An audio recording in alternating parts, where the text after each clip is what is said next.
बिस्मिल्लाहिर्रहमानिर्रहीम। अस्सलाम वालेकुम viewers, welcome to my channel Humaira Shafqat vlog. आज जो बात मैं आपके साथ शेयर कर रही हूँ वो बिल्कुल सच है और हकीकत पर मबनी है। उसे सुनकर आपका दिमाग घूम जाएगा। मेरी फ्रेंड ने ये बात मुझे बताई है, उसकी आंखों देखी है।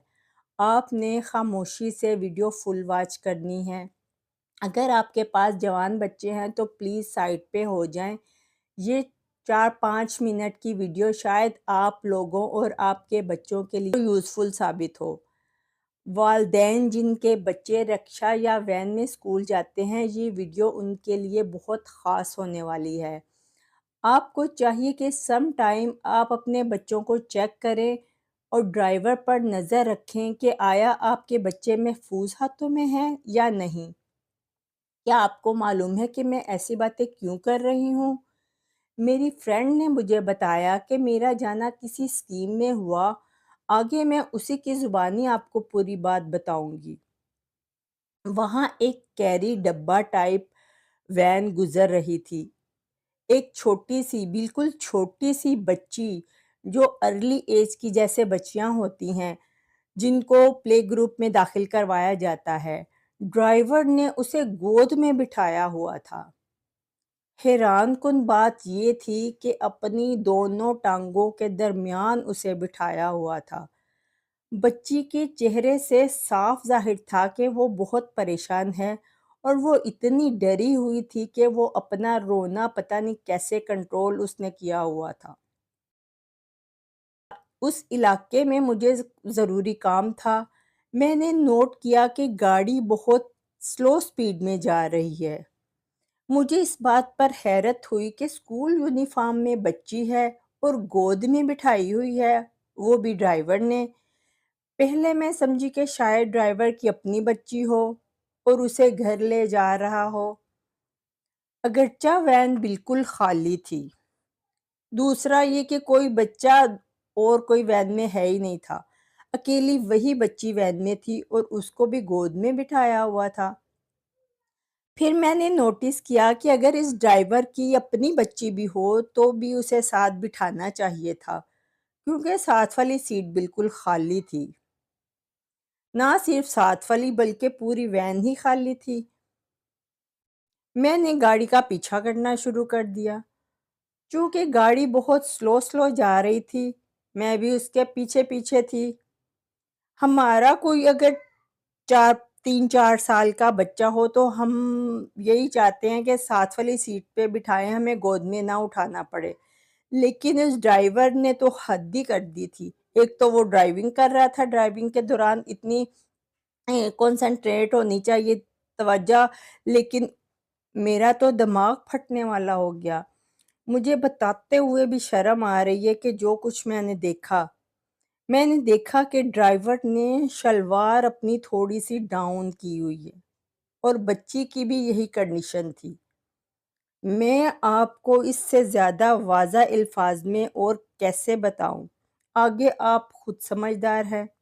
मुझे यकीन है कि आप समझ गए होंगे मैं क्या बताना चाह रही हूँ। इस कंडीशन में बच्ची को अपनी टांगों के बीच बिठाया हुआ था और बच्ची फुल रोने वाली हुई हुई थी। जब मैंने गाड़ी साथ लगाई और हारन दिए और इशारे भी किए रोकने के लिए, मेरी गाड़ी कभी आगे हो रही थी कभी पीछे। जब मैंने सारी सूरत हाल को भांप लिया तो ड्राइवर भी समझ गया कि मेरा पोल तो खुल गया है। उसने बच्ची को साथ वाली सीट पे बिठा दिया और गाड़ी की स्पीड तेज कर दी। वो वैन को दौड़ाता रहा। मैं भी अपनी गाड़ी उसकी वैन के पीछे लगाई हुई थी। थोड़ी देर बाद वो किसी दूसरे इलाके में दाखिल हुआ, जो कि स्कीम से बाहर का इलाका था। मैं कंटिन्यूअसली उसके पीछे पीछे जा रही थी। तब तक उसने खुद को कवर कर लिया हुआ था। वो समझ चुका था कि मैंने कुछ ना कुछ ज़रूर देखा है। क्योंकि मेरी गाड़ी बड़ी थी और ऊंची भी थी, इसलिए मुझे सब कुछ साफ साफ दिखाई दे रहा था।